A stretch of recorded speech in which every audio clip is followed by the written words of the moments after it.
kabajamtootaa fi jaalatamtoota daawwattoota chaanalii Qeerroo Daayimandii ammallee sagantaalee adda addaa diraamaalee afaan Oromoo kanneen jireenya biyya ambaatti ta'ee hawaasummaa Oromootiif rakkina ilmaan Oromoo ibsuudhaan isin bira gahaa ture akka daawwachaa turtan abdii guddaa qabna. Kana booda Qeerroo Daayimandii guyyaa har'aa kanarraa eegalee koomeediilee adda addaa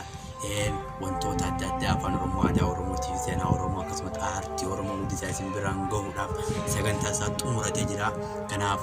kabajamtootaa fi jaalatamtoota daawwattoonni chaanalii Qeerroo Daayimandii akka duraanii daran akka chaanalii keessan jala deemtanii hordoftan kabajaa fi jaalalamtiin gaafachaa chaanalii Qeerroo Daayimandii hordofuudhaaf subscribe qofa gochuudhaan akka cinaa dhaabbattan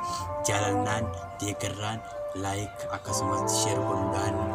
wal biraan gahuudhaan kunis barbaachisaa akkasumas yaadas qabaannaan gorsas qabaannaan koomentiidhaan akka cinaa dhaabbattan hedduu isin gaafadha.